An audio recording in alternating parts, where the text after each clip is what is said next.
नमस्कार जोहार। हमारे साथ एक व्यक्ति मौजूद हैं।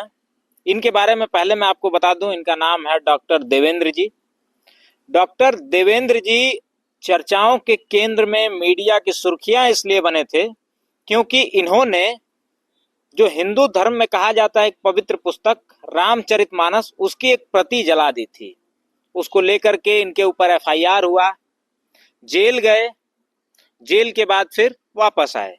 वापस आने के बाद हम इन्हीं से जानने की कोशिश करेंगे, बात करने की कोशिश करेंगे आखिर क्या कारण था कि इन्होंने रामचरितमानस की प्रति जला दी, जिसे लोग मानते हैं आज के समय में भी कहीं ना कहीं जो प्रेजेंट की घटनाएं हैं या प्रेजेंट के जो भी चीजें हैं उनसे जोड़ करके देखा जाता है। कहीं ना कहीं जो आज की समस्याओं का समाधान हम ढूंढने की कोशिश करते हैं वो शायद रामचरितमानस में मिल जाता है, ऐसा कहा जाता है।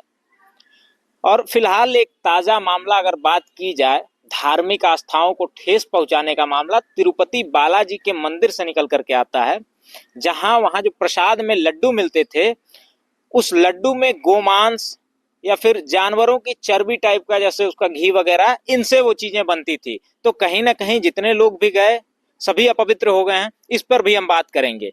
स्वागत है सर आपका। जी, जय भीम, नमो बुद्धाय, जय ओबीसी, जय मंडल। सर क्या कारण था कि आपने रामचरितमानस की प्रति जला दी? देखिए, रामचरितमानस जो पुस्तक लिखी गई है जी, तुलसीदास के द्वारा, ये हिंदू धर्म की एक पवित्र पुस्तक है। इसमें किसी को गुरेज नहीं है, ठीक है। लेकिन जो उसके अंदर चीजें जो लिखी हुई हैं, शूद्रों के खिलाफ, महिलाओं के खिलाफ तमाम चीजें हैं, उनको जानवर के साथ जो रख दिया गया है ना। जैसे कि महिला, ठीक है, हम मान लेते हैं कि अगर व्यक्ति क्षत्रिय हो गया है तो क्या इस देश की आधी आबादी महिलाएं वो जानवर के साथ रखे जाने की अधिकारी हैं? तो जानवर के साथ कौन रखता है सर? अरे जानवर क्या बात करते हैं, वो चौपाई ढोल गवार सूत पशुनारी सकल ताड़ना के अधिकारी है, तो चर्चित चौपाई है ना। और इससे अगर हटके इसको नहीं भी अगर देखते हैं तो कई ऐसी चौपाइयां हैं। नारी स्वभाव सत्य सब कहीं, अवगुण 8 सदा उर रहे। मतलब क्या है सर इसका? मतलब इसका यह है कि 8 अवगुण नारी के अंदर हमेशा मौजूद रहते हैं। हाँ। नारी का स्वभाव एक आता है और पुरुष में कोई अवगुण नहीं है। पुरुष में कोई अवगुण नहीं है। ये तो नारी के लिए ही लिखा गया ना। पहला ही शब्द है नारी। नारी स्वभाव सत्य सब कहीं, अवगुण 8 सदा उर रही। यानी कि नारी के अंदर 8 अवगुण हमेशा रहते हैं। ये तुलसीदास का कहना है। तो ये सभी वर्णों की नारी पे लागू होता होगा ना सर? हाँ, तो बिल्कुल सही बात है। लेकिन अगर सभी नारी के ऊपर लागू होता है तो जो आजकल की जो घटनाएं होती हैं, जैसे कोई अगर सवर्ण महिला के साथ हुआ कोई घटना, रेप या बलात्कार या छेड़खानी, तो हमारी जो मीडिया है चीख चीख के कहती है कि ये हो गया, ये हो गया। लेकिन वो वही अगर कोई ओबीसी दलित के साथ होता है तो मीडिया के मुंह में दही जम जाती है। तो ये भेदभाव है कि नहीं है? जो है ये सवर्ण नारियों और जो शूद्र नारी हैं जिनको हम पतासी प्रदान करते हैं, उनमें भेदभाव है कि नहीं है? ये जो है ये भेदभाव तो मीडिया के द्वारा पैदा किया गया है ना। और इसके अलावा एक तो बहुत ही भद्दी चौपाई है, उसको कहना ठीक नहीं है लेकिन फिर भी उसको मैं कहना चाहूंगा। भ्राता पिता पुत्र उर्गारी, पुरुष मनोहर निरखत नारी। यानी कि भाई, पिता, पुत्र, इनको देख करके अक्सर नारियां जो है विचलित हो जाती हैं। क्यों विचलित हो जाती हैं? नीचे की 2 लाइन तो याद नहीं, लेकिन उसका अर्थ है जैसे कि सूर्यकांत मणि सूर्य को देख करके विचलित होने लगती है, वैसे ही महिलाएं भी जो है अपने भाई, चाहे वो भाई हो, चाहे वो पिता हो, चाहे वो पुत्र हो, उसको देख करके विचलित होने लगती हैं। ये हमारे घर की तो महिलाओं में ऐसी नहीं है भाई, वो उनके घर के महिलाओं में होगा तो ये मैं नहीं कह सकता। तो ये सब चीजें तमाम उसमें लिखी गई हैं। अरण्य कांड की चौपाई है ये जो है। तो मुझे तो ये भाई अच्छी नहीं लगी और ये हमारी आस्था को ठेस पहुंची। तो जब हमारी आस्था को ठेस पहुंची तो हमने ये काम किया।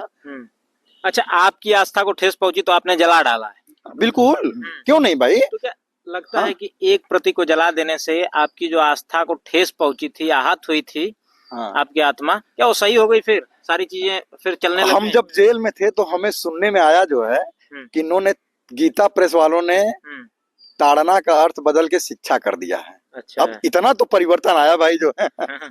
अब जब इतना परिवर्तन आ सकता है तो हो सकता है कि आगे भी परिवर्तन आए। अब परिवर्तन की गति धीमी होती है और है।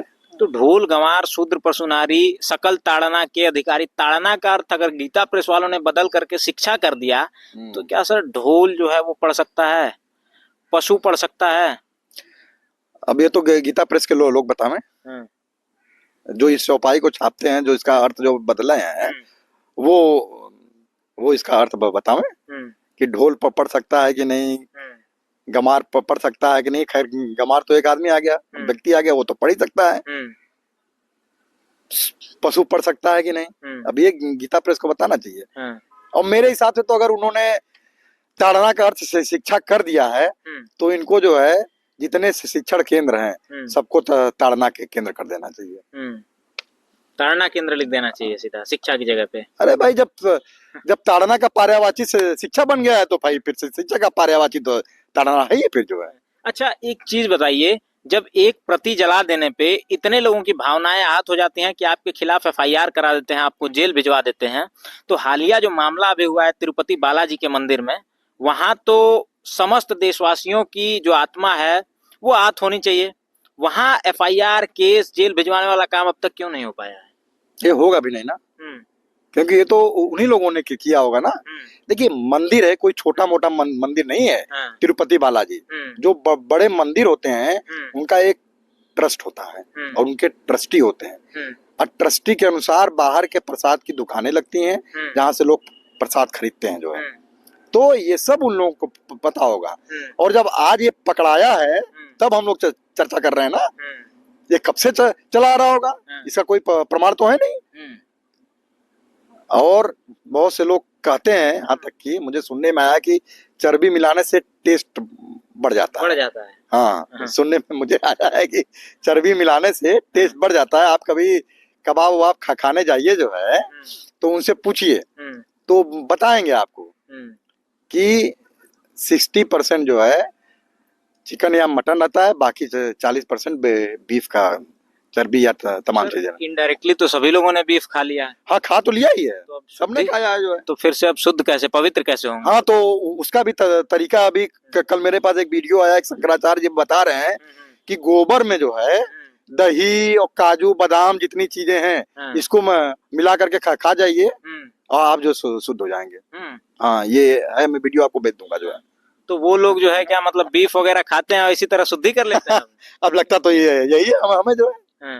भाई देखिए, अब खाते हैं कि नहीं खाते हैं, लेकिन अब प्रसाद वो सबने खाया होगा ना, सबने भी चर्बी खाई है जो है, तो इसका मतलब क्या हुआ जो है। अच्छा एक नेता है सर, स्वामी प्रसाद मौर्य, उन्होंने भी यही काम किया। धर्म का मैं हमेशा देखता रहता हूँ, विरोध करते रहते हैं, सनातन धर्म को गालियां देते हैं, राम जी को गाली देते हैं, रामचरितमानस की बुराई करते हैं। लेकिन ईद मिलाद आती है, ईद आती है या कोई भी मुस्लिम त्योहार आता है तो उस पर बधाइयां देते हैं। इसका क्या तर्क हुआ सर? देखिए जब आप नास्तिक हैं तो दोनों तरीके से नास्तिक होना चाहिए। देखिए वो नेता है जो, देखिए नेता जनता के हिसाब से चलता है, जनता नेता के हिसाब से नहीं चलना चाहिए। तो वो नेता है भाई, देखते हैं कि जनता हमारी ऐसी है तो हम भी ऐसे ही रहेंगे। जनता पूजा पाठ वाली है तो वो भी ऐसे ही है नेता हमारे। अगर जनता सुधर जाए, जो 85% जनता है वो अगर सुधर जाए तो कौन सा ऐसा नेता नहीं है जो नहीं सुधरेगा, ये आप बता दीजिए। हर नेता लाइन पे आ जाएगा। हाँ, धर्म से दिक्कत क्या है सर आपको ये बताइए? देखिए धर्म, सुप्रीम कोर्ट की गाइडलाइन शायद आपने नहीं पढ़ी है। सुप्रीम कोर्ट ये कहता है कि जो हिंदू धर्म है वो एक जीवन जीने की शैली है, ये कोई धर्म नहीं है, ये जीवन जीने की शैली है। मतलब कि हम किस तरीके से अपना जीवन जीते हैं। कोई पूजा पाठ करके जीता है, कोई बुद्ध की आस्था करके जीता है, कोई अंबेडकर की पूजा करता है, कोई अंबेडकर के विचारों की पूजा करता है। फर्क क्या है सर? अगर हिंदू धर्म को आप छोड़ के बौद्धिज्म अपना रहे हैं तो वहां भी तो सेम वही कर्मकांड होता है ना। इस तरह से तो केवल दुकान बदली जा रही है, सामान तो दोनों जगह वही मिल रहा है। नहीं नहीं, देखिए हम लोग जो हैं, हम लोग धर्म को नहीं मानते हैं, हम लोग विचारों को मानते हैं। बुद्ध के जो विचार थे ना, जो वही सब कुछ है।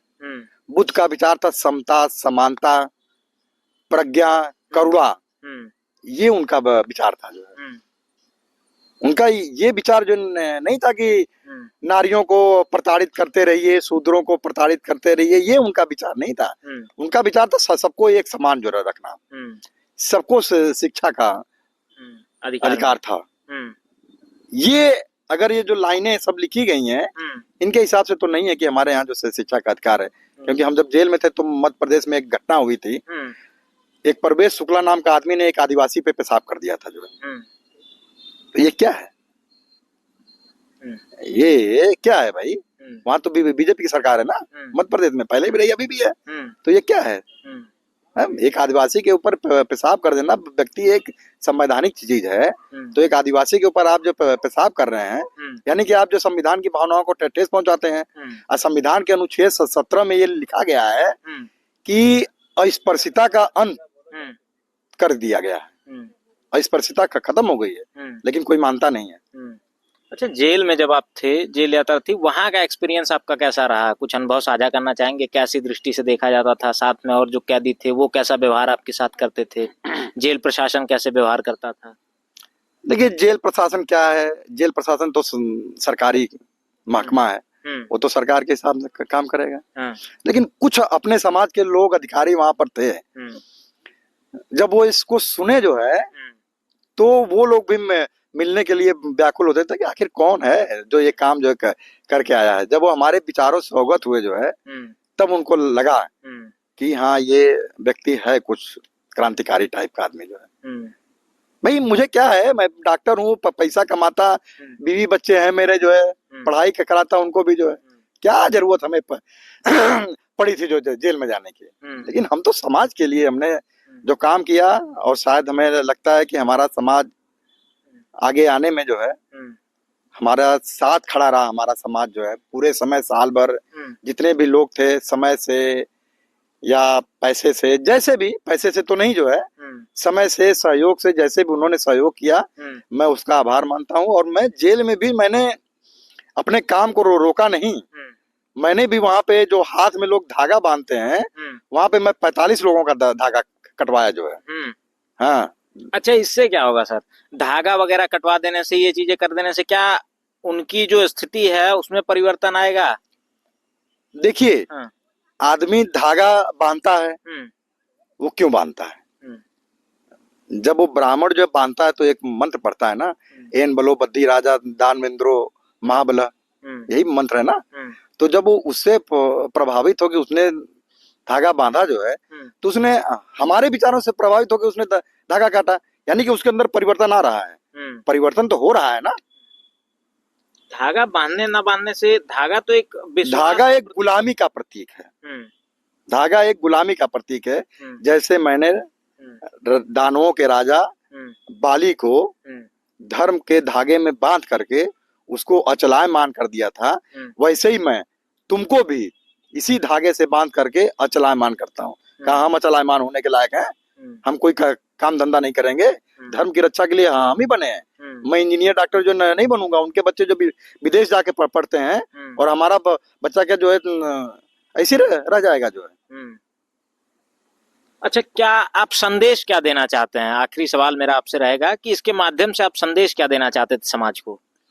संदेश देना ये चाहते थे, और जो संदेश गया भी, कि व्यक्ति अपने महापुरुषों को, जिन महापुरुषों ने उसके लिए लड़ाइयां लड़ी, बहुजन समाज के जो भी महापुरुष रहे, चाहे बाबा साहब अम्बेडकर हो, चाहे पेरियार ललाई सिंह हो, चाहे ई रामास्वामी नायकर, जगदेव प्रसाद कुशवाहा, चाहे बीपी मुखर्जी, कितने भी लोग हैं, जितने नाम ले लीजिए बहुत कम है। हम उनसे ज्यादा होशियार तो नहीं हो सकते, तो कम से कम हम उन्हीं की बात को फॉलो कर लें तो हमारे लिए बहुत है। अब बाबा साहब ने तो यही कहा था ना अपने 22 प्रतिज्ञाओं में कि मैं किसी धर्म को मैं नहीं मानता, मैं किसी ईश्वर को नहीं मानता, मैं किसी ब्रह्मा विष्णु महेश को नहीं मानता। तो जब वो नहीं मानते, वो इतने विद्वान होकर के, इतनी डिग्रियां उन्होंने ली, इतने पढ़े लिखे होकर के, जब वो नहीं मानते तो हम कौन होते हैं भाई मानने वाले? हमें उनसे सीख लेनी चाहिए। संदेश देने का यही प्रयास था कि देखिए आपके लिए क्या क्या इसमें लिखा गया है, आप उसको पढ़िए समझिए, लेकिन जो आपको लिखा गया है उसी की आप जो पूजा करते हैं। और मेरे ख्याल से तो नारियों की दुर्दशा की जिम्मेदार वो खुद है भाई। मेरे हिसाब से नारियों की दुर्दशा की जिम्मेदार वो खुद है। जब वो इन्हीं पंक्तियों को पढ़ेंगी तो क्या होगा फिर, उन्हें पढ़ेंगे या दूसरे को सुनाएंगे भी जो गालियां लिखी हैं आपके लिए।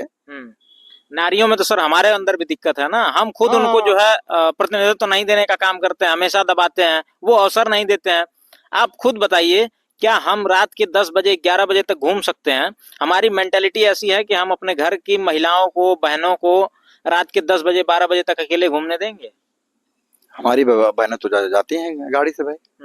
हाँ, नहीं, मैं इंडिविजुअली बात नहीं कर रहा हूँ, समाज की जो मेंटेलिटी है। हाँ, समाज को अपनी जो है, जो हम बाहर के लोकतंत्र की बात करते हैं ना, पहले आदमी को अपने घर के लोकतंत्र के बारे में देखना चाहिए कि लड़का पैदा होगा तो उसको सारी सुख सुविधाएं, लड़की पैदा होगी तो कुछ नहीं। लड़का को गोरा हो गया तो वाहवाही, लड़की गोरी नहीं हुई तो दिक्कत, लड़का हो गया तो सारा बाहुबल उसके पास, लड़की हो गई तो कुछ नहीं, कमजोर, अबला, यही सब तो यूज किया जाता है। तो हमको शुरुआत अपने घर से, अपने घर के लोकतंत्र से बदलने की करनी चाहिए। बाहर का लोकतंत्र तो बदल जाएगा, जब तक आप अपने घर में बदलाव नहीं करेंगे तब तक बाहर भाषण देने से कुछ नहीं होगा। तब तक ये जातिवाद ऐसे ही पनपता रहेगा। और जातिवाद को देखिए खत्म अगर करना है आपको, तो 2 महापुरुष हमारे पास थे, एक संत राम बीए प्रजापति और एक बाबा साहब भीमराव अम्बेडकर। उन्होंने एक सीधा फार्मूला दिया था अंतरजातीय विवाह का जो है। और जिस दिन एक यादव एक चमार के घर अपनी लड़की का हाथ रिश्ता लेने जाएगा लेकर के, और जिस दिन एक मौर्य एक पासी के यहाँ रिश्ता लेके जाएगा, तभी इस समाज से जातिवाद खत्म होगा और इस समाज में परिवर्तन होगा। बहुत बहुत धन्यवाद हमें समय देने के लिए। ये हमारे साथ डॉक्टर देवेंद्र जी थे, जिन्होंने अपनी स्टोरी बताई और वो कहानी बताई कि इन्होंने रामचरितमानस क्यों जलाया था। हालांकि ओबीसी टाइम्स किसी का समर्थन नहीं करता, ना ही विरोध करता है। बाकी आप क्या सोचते हैं इन मुद्दों के बारे में, हमें कमेंट्स के माध्यम से जरूर बताइएगा। जल्द ही मिलते हैं किसी और वीडियो के माध्यम से, तब तक के लिए नमस्कार, जोहार।